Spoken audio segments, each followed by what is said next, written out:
નમસ્કાર દોસ્તો, હું છું ગોપાલ ઇટાલિયા. એક છે લોકશાહી અને એક છે તાનાશાહી. લોકશાહી દેશમાં લાવવા માટે 200 વર્ષ સુધી આપણા દેશના સ્વતંત્રતા સેનાનીઓ લડ્યા. ત્રણ પેઢી સુધી લોકશાહી ભારતમાં લાવવાની લડાઈ ચાલી. એનો સીધો અર્થ એમ કે લોકશાહી કોઈ એવી વસ્તુ નથી કે એક ઝાટકે આવી જાય. આજે સવારે ચાલુ કરો કામ ને રાત સુધીમાં આવી જાય એવી વ્યવસ્થા નથી. લોકશાહીને લાવવા માટે ગાંધીજી, એમના પહેલાના, એમના પછીના બધા જ મહાપુરુષોએ 200 વર્ષ સુધી અંગ્રેજો સામે તમામ પ્રકારની લડાઈ લડ્યા અને લોકશાહી આવી. બીજું છે તાનાશાહી. તાનાશાહી પણ એવું નથી કે રાતોરાત આવી જાય. આવતીકાલે સવારે XYZ નામનો વ્યક્તિ વડાપ્રધાન થઈ જાય અને પરમ દિવસથી તાનાશાહી, એવું ન હોય. તાનાશાહી પણ ધીમે ધીમે ધીમે ધીમે ધીમે ધીમે ધીમે આવે છે. જેમ લોકશાહી ધીમે ધીમે આવે એમ તાનાશાહી પણ ધીમે ધીમે આવે. લોકશાહી એટલે શું? કે લોકો નિર્ણય લેશે, લોકો નક્કી કરશે, લોકોનું સારું શું, લોકોનું ખરાબ શું. લોકો બધા જ નિર્ણયો લોકો પોતે લેતા હોય એવો લોકોને ફીલ આવે, એવો અહેસાસ થાય. જરૂરી નથી કે દેશના કરોડો લોકોની સહી હોય સરકારી કાગળ ઉપર. સહી કલેક્ટરની જ હોય, અથવા સહી કેબિનેટ મંત્રીની હોય, કે સહી મુખ્યમંત્રીની હોય. પણ મુખ્યમંત્રી કે વડાપ્રધાન જે કાગળ ઉપર સહી કરે એ સહી મારા વતી છે, હું એમાં રાજી છું, મારી એમાં ખુશી છે, એવો અહેસાસ તો લોકોને થવો જોઈએ. એટલે લોકોનું શાસન એટલે એમ કે સરકાર જેટલા પણ નિર્ણયો લે એમાં લોકોને પોતાની મરજી હોવાનો, પોતાની ઈચ્છા મુજબ સરકારે કર્યું હોવાનો અહેસાસ થવો જોઈએ. પણ લોકોને જ્યારે એવો અહેસાસ ન થાય કે આ નિર્ણય મારા વતી અથવા મને ગમે એવો છે, ત્યારે લોકો વિરોધ કરે, લોકો બોલે, લોકો પ્રશ્ન પૂછે. અને લોકો પ્રશ્ન પૂછે એટલે જ તો લોકશાહી જીવતી ગણાય.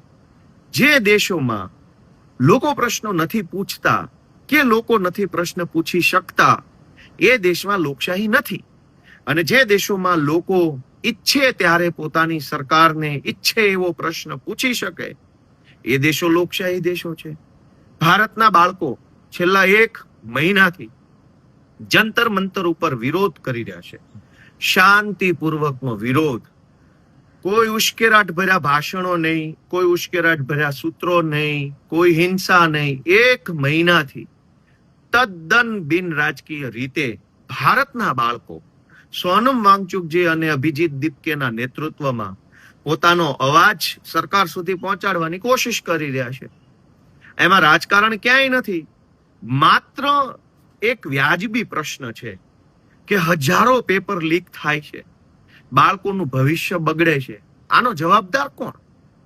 આટલો સિમ્પલ પ્રશ્ન સરકારને નહીં પૂછીએ તો કોને પૂછવાનો? જે સરકારને આપણે મત આપીએ તો સરકાર આપણને થેન્ક યુ કે વાહ સરસ, તમે સારા નાગરિક છો, કેમ કે તમે અમારી XYZ પાર્ટીને મત આપ્યા. અને મત આપ્યા પછી એ જ વ્યક્તિ જો પ્રશ્ન પૂછે તો દેશદ્રોહી કેવી રીતે બની જાય છે, દેશ વિરોધી કેવી રીતે બની જાય છે?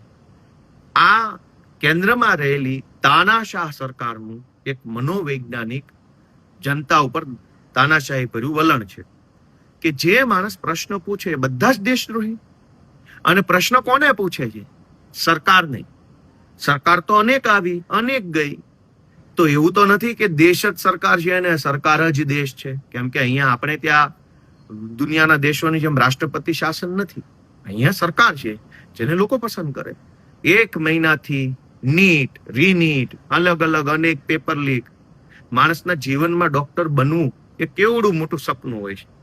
અનેક વિદ્યાર્થીઓ 10માની બોર્ડની પરીક્ષા આપે ત્યારે ઉજાગરા કરે છે. અને માત્ર વિદ્યાર્થી નહીં, એના માતા પિતા, દાદા દાદી, કુટુંબના સગાવાલા પણ ઉજાગરા કરે, મહેનત કરે. એક એક વસ્તુની અંદર કાળજીપૂર્વક ધ્યાન રાખે. હું મારા કુટુંબના અનેક લોકોને જોઉં છું કે જેના બાળકો 10મામાં હોય ને ત્યારથી ઉજાગરા કરે. શું કામ?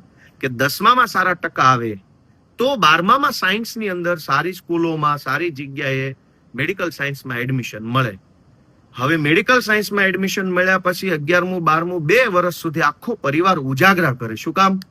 કે જો સારા ટકા આવે તો નીટની અંદર સારા માર્ક્સ આવે તો આને કોઈ સારી મેડિકલ કોલેજની અંદર એડમિશન મળે ને આપણો છોકરો ડોક્ટર બને.